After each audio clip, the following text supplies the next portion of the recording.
Hai, masih bersama saya, Mr. Z bicara. Tentu saja bicara tentang kebenaran berdasarkan fakta, data, dan realita. Sebelumnya, untuk teman-teman semua, saya secara pribadi mengucapkan selamat tahun baru dan sambutlah tahun baru ini dengan hal-hal yang positif. Semoga tahun ini Anda lebih baik dari tahun sebelumnya. Ya, demikian juga saya. Teman-teman, berkaitan dengan gugatan cerai Mbak Imbong kepada Paula Verhoeven di Pengadilan Agama Jakarta Selatan. Ini adalah bulan Januari, ya pastilah ini krusial ya. Karena apa? Sidang inilah ya di bulan ini nanti menentukan bagaimana putusan hakim di Pengadilan Agama Jakarta Selatan. Sebagaimana kita ketahui bahwa gugatan diajukan atau didaftarkan pada tanggal 8 Oktober 2024. Kini telah memasuki bulan Januari 2025. Ya, 1 tahun ya dari tahunnya. Ya, setelah Oktober, November, Desember, sekarang masuk ke bulan Januari. Dan ini adalah bulan-bulan krusial. Ya, sebagaimana kita ketahui, gugatan cerai Mbak Imbong kepada Paula Verhoeven telah memasuki pada fase pembuktian. Penggugat, yaitu Mbak Imbong, telah mengajukan begitu banyak bukti. 79 bukti, 10 saksi, 3 saksi ahli. Bahkan katanya akan mengajukan tambahan saksi. Oke, itu masih kesempatannya dalam pembuktian tersebut. Nah, akan ada tanggapan yang diberikan oleh pihak Paula Verhoeven. Tentunya masih di bulan Januari ini. Selanjutnya akan ditampung oleh hakim dan hakim akan mengambil kesimpulan. Setelah kesimpulan, maka masih di bulan Januari akan ada keputusan. Disinilah keputusan ini nantinya akan menentukan status dari Mbak Imbong dan juga Paula Verhoeven. Demikian juga tentang hak asuh anak. Namun sebelumnya, supaya tidak menjadi bias ya, saya ingin ada berita ini. Dari sekian banyak berita, saya tertarik dengan berita yang satu ini ya, tentang curhatan dari Keanu dan Kenzo. Supaya tidak menjadi fitnah, kita langsung ke sumbernya. Dari Tribun Banjarmasin Post ya, dari Banjarmasin Post.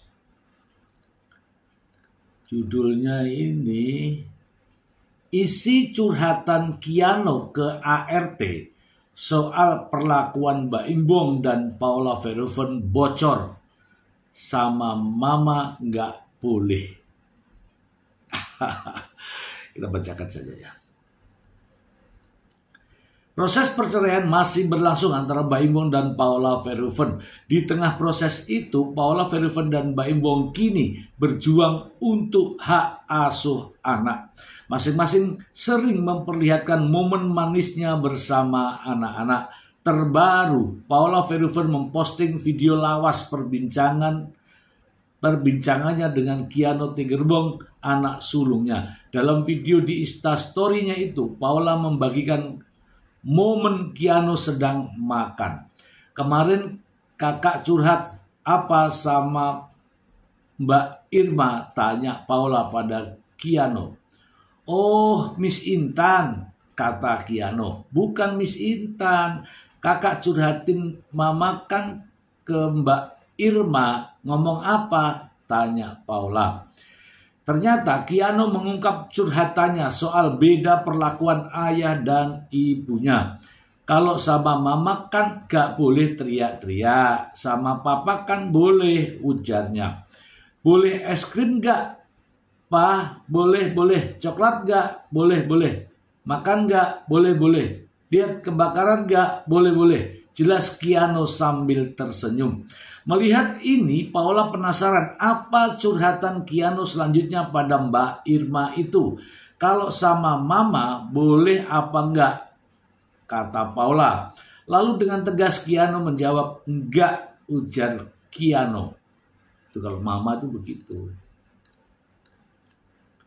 Lantas Paula pun mengorek lagi curhatan Keanu itu. Beneran enggak boleh sama mama? Tanya Paula. Gak boleh, tegas Keanu lagi. Contohnya gimana? Tanya Paula lagi. Sayangnya Keanu tak bisa mencontohkannya. Gak tahu contoh aku Keanu. Kemudian Paula merinci permintaan Keanu yang malah dibolehkannya. Kakak minta Zupi, mama bilang apa? Tanya Paula. Boleh, jawab Keanu. Kakak minta Yakul, mama bilang apa? Tanya Paula lagi. Boleh, jawab Keanu lagi. Melihat ini, Paula pun bingung mengapa Keanu curhatan ke Mbak Irma. Kenapa bilang gak boleh sama Mbak Irma? Tanya Paula. Kemudian Keanu merinci yang tak dibolehkan ibunya. Ini lucu ya, lucu. Kalau coklat kan gak boleh, ujar Keanu. Emang iya, tadi mama bilang gak boleh. Paula yang langsung diiyakan Keanu. Mama bilang boleh kak, tapi harus makan dulu. Nih, dihabisin, baru makan coklat, jelas Paula. Jadi kakak mau tahu gak alasannya? Kenapa kalau mama bilang gak boleh? Tanya Paula. Artinya berarti kakak itu lagi sakit. Ma minta coklat, ma minta es krim, tapi posisinya kakak lagi batuk. Terus mama bilang apa? Tanya Paula. Gak boleh kak, jawab Keanu. Paula pun menjelaskan perkataannya dulu. Nanti kalau kakak sudah sembuh, mama beliin 1 truk. Iya, mama bilang gitu, tutup Paula. Paula lantas membubui video itu dengan tulisan, sama papa semua boleh, sama mama semua nggak boleh. Curhat Keanu part 1. Allahumma barik, hehe, gemes, I miss you, sayang, Masya Allah tulisnya. Kesaksian pengasuh Keanu. Akhirnya asisten rumah tangga ART Mbak Imbong yang merawat Keanu dan Kenzo mengungkap fakta soal anak-anak. Ini terkait dengan Keanu dan Kenzo tak mau bertemu dengan ibunya Paula Verhoeven. Ini diungkap sang pengasuh di tengah perjuangan Paula Verhoeven mendapat hak asuh anak. Sidang perceraian Paula dan Mbak Imbong saat ini masih dalam proses pembuktian. Paula berharap hak asuh anak jatuh ke tangan ibunya. Apalagi Keanu dan Kenzo saat ini masih berusia di bawah 12 tahun. Paula Verhoeven pun memposting tangkapan layar soal aturan tersebut di mata hukum. Di tangkapan layar itu tertera bahwa pada pasal 105 KHI, kompilasi hukum Islam, hak asuh atau peliharaan anak yang belum mumajid sudah bisa membedakan sesuatu yang baik dan yang buruk, atau belum berumur 12 tahun adalah hak ibunya. I love you Keanu, Kenzo, Allah tolong kita ya, bismillahirrahmanirrahim, tulis Paula Verhoeven. Kemudian Paula juga memposting capture berita pernyataan dari kuasa hukum Mbak Imbong, Fahmi Bahmid, di mana ia maknai kalau dalam hukum kompilasi hukum Islam, selama anak itu belum berumur 12 tahun maka itu dikembalikan kepada majelis hakim. Apakah iya begitu? Jadi penasaran, tulis Paula. Bahkan Fahmi juga mengatakan kalau kedua anak Baim punya hak untuk memilih. Apakah seperti itu ya? Tanya Paula lagi. Sementara itu pengasuh Kenzo dan Keanu Yanti mengatakan kalau Mbak Imbong tidak pernah membatasi anak-anak untuk bertemu dengan Paula Verhoeven. Kalau ada pembatasan itu bohong. Saya berani sumpah demi apapun Bapak nggak membatasi anak-anak untuk ketemu dengan ibunya. Dan seterusnya, dan seterusnya. Oke, masih banyak ini ya. Oke, tapi akhirnya ini ya teman-teman sudah ya. Oke. Oke, langsung aja kita bahas ya teman-teman ya. Sekali lagi saya mengucapkan selamat tahun baru. Tinggalkan kenangan 2024. Song masa depan tahun ini dan seterusnya ya, 2025. Semoga Anda semua mendapatkan yang terbaik. Oke, kita bahas ya. Terkait dengan curhatan Kiano tadi ya. Saya yakin semua ibu-ibu pasti begitu. Ya kan? Pasti begitu. Ibu-ibu itu selalu sedikit-sedikit melarang anak-anak. Jangan begini, jangan begitu, jangan begini, jangan begitu. Itu pasti. Ya saya menyadari itu karena apa? Saya terlalu banyak dilarang oleh ibu saya. Oleh emak saya ketika itu. Dan memang ada baiknya. Kalau saya melakukan, artinya terjadi sesuatu. Contoh, jangan manjat-manjat jendela ya, nanti jatuh. Bener. Saya manjat, akhirnya saya jatuh. Ya kan? Ini dulu pecah. Ya kan? Ini contoh aja, contoh. Nah tadi terkait dengan es krim. Iya, kalau papanya, kalau laki-laki itu, anak minta apa saja kita kasih. Tapi ibu pasti melarang. Kenapa? Anak sedang dalam kondisi batuk misalnya, pilek misalnya, iya kan? Itu yang tahu adalah ibunya. Jadi memang sama ibu itulah sarana komunikasi antara anak dengan ibunya. Itulah ya cara-cara berinteraksi antara anak dan ibunya. Ibunya itu pasti banyak melarang, pasti. Ya seperti istri saya, dikit-dikit ngelarang, dikit ngelarang. Saya mau ngebelain, ya nggak berani. Kenapa? Ya memang itulah bentuk interaksi antara ibu dan anaknya. Oke ya. Tadi juga saya sudah jelaskan bahwa saat ini tahapan gugatan perceraian antara Mbak Imbong dan Paula Verhoeven telah memasuki ke tahap pembuktian. Sebenarnya apa yang ingin dibuktikan? Dalam gugatan cerai itu yang alasan yang akan dibuktikan.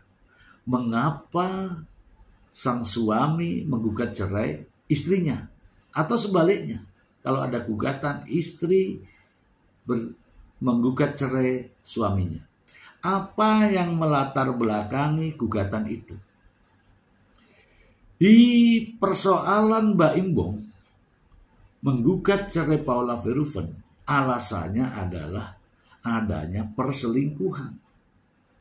Dengan alasan adanya perselingkuhan, maka tentu saja harus dibuktikan oleh yang menuduh, oleh yang mendalilkan. Begitu ya. Ya, harus dibuktikan. Siapa yang mendalilkan, itulah yang harus membuktikan. Nah, masalahnya dengan 79 bukti, dengan 10 saksi dan saksi ahli kalau tidak salah ada 3. Apakah membuktikan bahwa Paula Verhoeven selingkuh? Itu yang harus dibuktikan. Kalau itu tidak terbukti, maka kejadian atau tuduhan perselingkuhan itu tidak ada. Nah sekarang, bagaimana dengan adanya gugatan cerai? Kalau saya melihat situasinya seperti ini, gugatan cerai nantinya akan tetap dikabulkan. Mengapa? Karena sepertinya ya ada persoalan dalam rumah tangga ini. Ada persoalan keluarga yang mungkin berlarut-larut, tetapi bukan persoalan perselingkuhan. Ada perbedaan, ada ketidakharmonisan, sehingga perceraian tetap akan diputuskan oleh hakim. Lalu, bagaimana dengan hak asuh anak? Tujuan daripada Baim Wong menuduh istrinya mengajukan gugatan cerai dengan alasan adanya perselingkuhan itu hanyalah untuk agar Paula Verhoeven tidak mendapatkan hak asuh anak. Itu saja alasannya. Tetapi justru menjadi blunder ketika pembuktian perselingkuhan itu nampaknya kesulitan. Sebagaimana Anda ketahui, kita lihat juga bersama pengakuan secara tulus seorang wanita, Paula Verhoeven, mengatakan bahwa semua narasi yang disampaikan itu tidak benar. Dan saya berserah kepada Allah Subhanahu wa Ta'ala. Artinya, seorang wanita sudah menyebut nama Allah. Jangan lagi kita mendesaknya. Biarkan urusannya hanya kepada Yang Maha Kuasa. Tidak butuh pembuktian, tidak butuh penekanan, tidak butuh lagi alasan-alasan. Karena yang bersangkutan telah menyerahkan semuanya kepada Yang Maha Kuasa. Tidak ada alasan lagi, tidak ada urusan lagi dengan manusia. Oke. Hak asuh anak. Karena alasan-alasan yang disampaikan, dituduhkan, didalilkan, itu tidak bisa membuktikan, maka sebagaimana bunyi daripada kompilasi hukum Islam pasal 105 yang mengatakan bahwa akibat perceraian terhadap anak yang masih berusia di bawah 12 tahun atau belum mumazid, belum mengerti mana yang baik dan yang buruk, belum bisa membedakan itu, maka hak asuh akan diberikan kepada ibunya. Hakim pasti akan berpedoman pada kompilasi hukum Islam, tidak kepada dalil yang lain. Terkait dengan adanya isu kabar bahwa anak berusia di bawah 12 tahun bisa memilih, itu namanya terbalik. Penafsiran yang terbalik. Itu bunyinya adalah apabila anak telah berusia 12 tahun baru bisa memilih atau memiliki hak untuk memilih ayahnya atau memilih ibunya. Jadi di atas 12 tahun itu baru boleh memilih. Tetapi di bawah 12 tahun itu hakim akan memutuskan hak asuh anak jatuh kepada ibunya. Lalu kira-kira dalam proses sidang nanti, ya insya Allah akan digelar minggu pertama atau minggu kedua bulan ini, ya nantinya akan ada tanggapan dari pihak Paula Verhoeven terkait dengan adanya